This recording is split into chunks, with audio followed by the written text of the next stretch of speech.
असं आहे की त्यांना राष्ट्रवादीबद्दल सुरुवातपासून एक त्यांच्या मनात आकस आलेला आहे.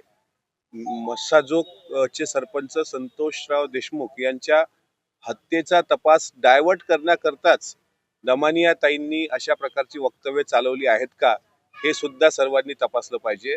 कारण दमानियाताईंचं एकंदरीत यामधला जो हस्तक्षेप वाढतो आहे बीड जिल्ह्यामधला, तो सर्व या प्रकरणावरून लक्ष विचलित करण्याकरता वाढतो आहे. त्यामुळे त्यांनी पालकमंत्रीपद कोण्या पक्षाला द्यावं न द्यावं त्या काही सरकारमधल्या नाहीत आणि त्या त्या जिल्ह्यातल्या पण स्थानिक नाहीत. जिल्ह्यातले स्थानिक लोक आणि सरकार ठरवेल. त्यामुळे त्यांनी फक्त त्यांचा एकच उद्देश आहे की सरपंच हत्या प्रकरणामध्ये सर्व मुद्दे बाजूला सारून स्वतःला कसं प्रमोट करता येईल यासाठी त्यांचा तो केविलवाणा अट्टहास आहे.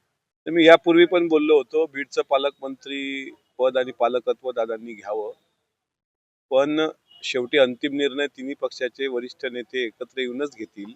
त्यामुळे तिथलं पालकमंत्री नेमकं कोण होईल हे मी आता सांगू शकत नाही. पण मी माझी भावना यापूर्वीही मांडून दाखवली होती.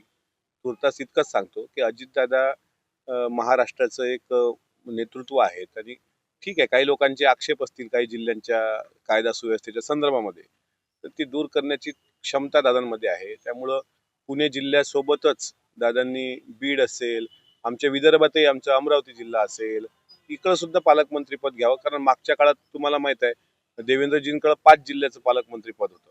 तसं दादांकडे सुद्धा 4-5 जिल्ह्याचं पालकमंत्रीपद असलं तर त्यात काही वावगं असेल असं वाटत नाही. उलट आणखी चांगल्या पद्धतीनं आर्थिकही शिस्त लागेल आणि कायदा सुव्यवस्थेला सुद्धा आटोक्यात आणता येईल.